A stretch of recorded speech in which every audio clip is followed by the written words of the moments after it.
最近在香港最繁华的核心商圈，好几家的大型商场里爆出了一幕引发全网热议的画面，就是无数去避暑的游客，因为实在是太累太热了，干脆就直接在商场的走廊、楼梯通道的地面上直接席地而坐。那有的呢，甚至顾不上形象，直接就半躺下了。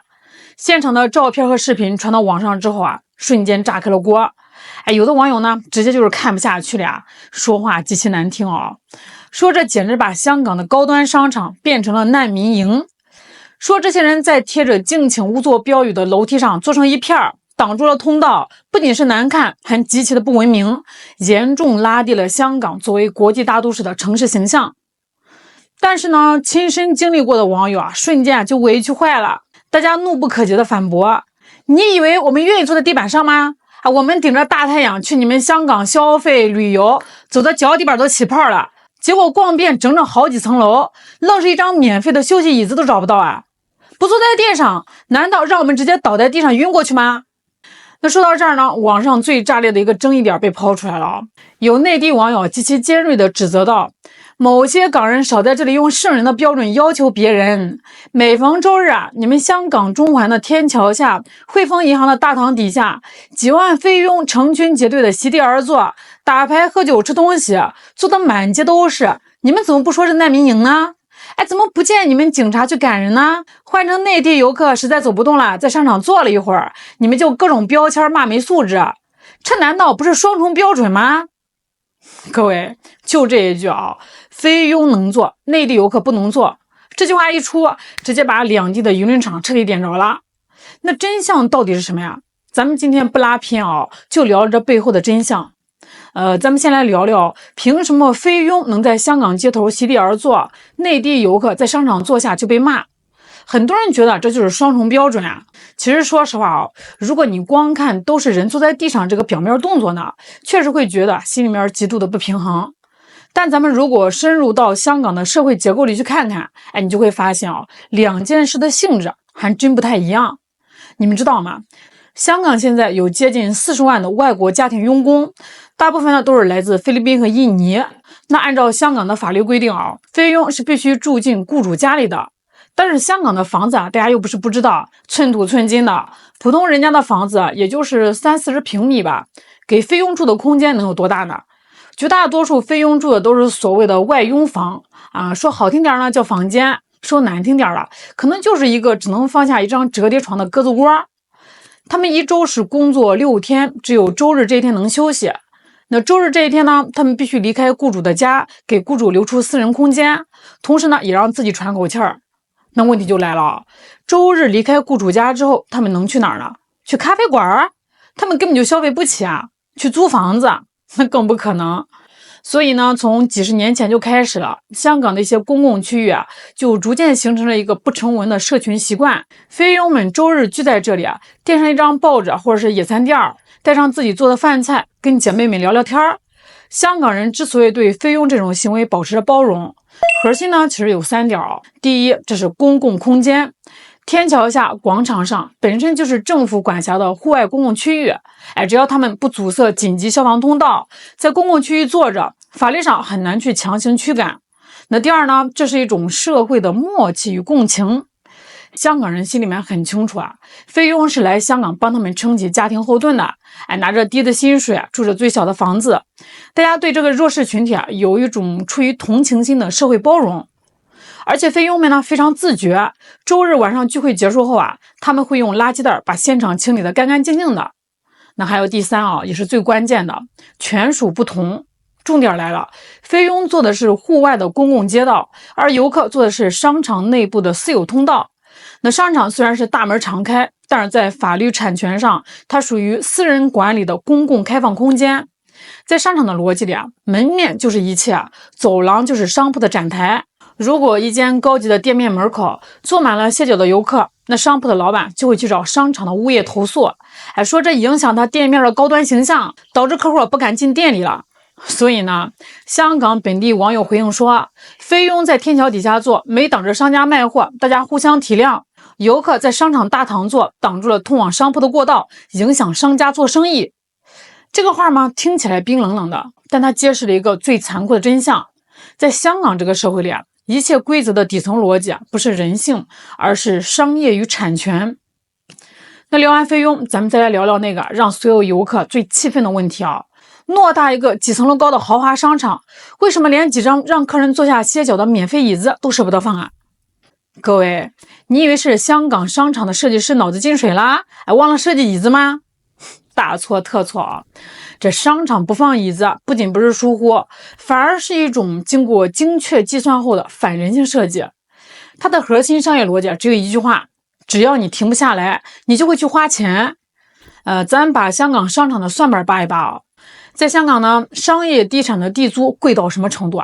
那可是真正意义上的寸土寸金商场里的每一平方米都要算进平效里。那如果商场在走廊里摆上10组舒服的免费大沙发、免费按摩椅，结果会发生什么呢？结果就是逛累的人全跑过来坐着了。大家坐在免费沙发上，吹着商场的冷气，刷着手机，连着免费的 WiFi， 一坐呢就是2个小时，1分钱都不花。这在商场管理层眼里的概念是，你在无偿占用我的黄金商业面积，而且呢，你坐在那里严重降低了你去周边店铺消费的概率。所以呢，香港商场在几十年前就形成了一套极其残酷的设计心理学。我不给你摆免费的椅子，我甚至把所有的沿街窗台、反光带消防栓都设计成斜角或者带刺的，目的就是让你无处可坐。当你走的双腿发酸，实在支撑不住的时候，你抬眼一看，旁边就是一家装修精致的茶饮店。这个时候呢，你为了能坐下歇一会儿你就只能乖乖的走进这些店铺，掏钱消费。看到了吗，各位？商场不放免费的椅子，本质上就是用身体上的极度疲劳来强行对游客进行一次隐形的强制消费筛选。他是在用这种方式告诉你，想坐下可以拿钱换座位，要么就是进店消费，要么你就给我继续逛。咱们对比一下其他地方，那去过澳门的兄弟都知道这澳门的大型商场，大堂里各种豪华的椅子，景观雕塑旁边的座椅摆的是满满当当的，甚至还免费送奶茶蛋挞。为什么呢？因为澳门它不指望你卖2杯咖啡收租，人家要的是把你舒舒服服的留下来，让你心情大好去玩2把。那再看咱们内地的现代商场，到处都是大面积的绿化公共休息区、儿童游乐座椅。因为内地的商场知道现在的年轻人逛街追求的是社交与体验，只要这个设施贴心，大家才愿意带上全家来待上一整天。只有香港的旧式商业地产依然固执地死守着上个世纪那一套极致榨干每一寸土地逼着你走动消费的功利逻辑。当这种极致功利不给椅子的设计撞上了夏天只想来吹冷气避暑的普通游客时，爆棚的冲突就成了绝对逃不掉的必然。咱们再往深了扒一扒这一次商场坐地风波，表面上呢是避暑要不要坐在地上的文明礼仪争论，深层里其实是内地赴港游客的消费模式变了，而香港商场的服务观念还停留在10年前。咱们回想一下10年前内地游客去香港是怎么逛商场的那个时候大家去香港是买。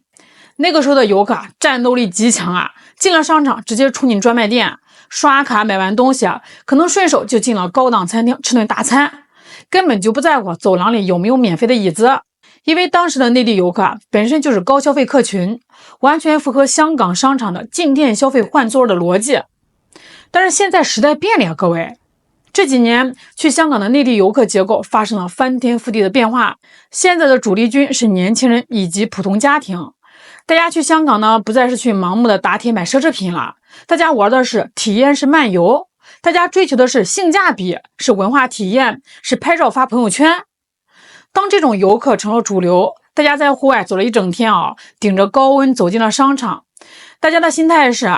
我是来你们香港旅游的，我给你们带来了人气和声量，我进商场吹个冷气休息半小时，这要求过分吗？结果进了商场一看，好家伙，大牌店门前排长队，普通休息区一张椅子都没有，想找个地方坐下吧，咖啡馆一杯咖啡卖几百块，茶餐厅排队半个小时起步。这游客累的实在是吃不消了，只能退而求其次，找个相对干净的楼梯间或者墙角一屁股坐下。而在香港某些人的惯性思维里他们还没从当年买的幻想里醒过来，他们看到的是这群游客进来了，也不去大牌店买包，也不去高档餐厅开桌，就这么成群结队的坐在我的黄金走廊里吹免费冷气，还把走道给堵了，这太影响我商场的高端形象了呀！看懂了吗？这就是一种极度扭曲的供需错位啊！游客觉得你香港连最基础的公共配套都不提供，你凭什么要求我有高素质呀？那商场就觉得我是商业场所，我不是慈善机构啊！你不消费还占我地方，你就是影响我的生意。那双方呢站在各自的立场上，谁都不肯退一步，网上的口水仗自然就打得天昏地暗。那聊到这儿啊，咱们必须说一句公道话了，这对于内地的游客来说啊，出门在外代表的是咱们自己的形象。如果商场的通道上明确贴着请勿占用的标语，咱确实应该尽量克制啊！哪怕你站一会儿啊，或者找个不妨碍别人的偏僻角落，别瘫躺在主干道上。毕竟啊，通行安全和基本的大众秩序咱们得讲。但是呢，整件事里最应该被拉出来打板子的，绝对是香港的商场管理方和城市公共服务部门。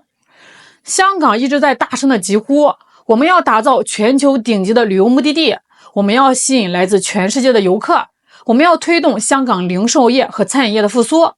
好吗？人家游客响应你的号召，成千上万的来了，结果你管接不管送，管引流不管服务。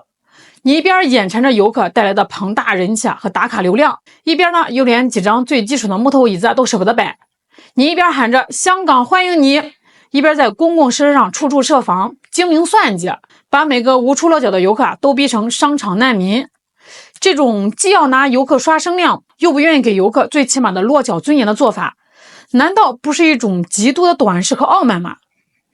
一个真正成熟有底蕴的国际化旅游城市啊，它的魅力绝对不仅仅在于有多高耸入云的摩天大楼，也不在于大牌店里有多耀眼的闪光灯，而在于它对每一个奔波劳顿的普通人能不能提供一份最基本的温情和包容。如果澳门能做到在商场大堂里摆满休息椅，如果内地的商场能做到提供免费的饮用水、充电宝和公共休息区，为什么号称亚洲精品之都的香港就非要在几张椅子上跟游客斤斤计较呢？香港想要塑造自己旅游天堂的金字招牌，就必须彻底放下过去那种只伺候金主、冷落普通游客的傲慢做派，在公共设施的设计上多一点人性化，少一点资本算计。而咱们去香港旅游的兄弟姐妹们，咱们也挺直腰板，文明出行，遇到设施不完善的，咱合理建议，理性表达。在公共场所里，咱们也遵守规则，展示出咱们内地游客应有的风采与素质。尊严从来都是互相给的，城市的温度也是靠大家共同构建的。希望下一次咱们再去香港逛街的时候，走累了能有一张干净舒适的椅子坐坐，能喝上一杯舒心的凉水，能真正感受到那份属于东方之珠的包容和美好。好啦，今天咱们就聊到这儿啦。你们在香港逛街时遇到过找不到椅子的尴尬吗？我是小兰，咱们下期再见。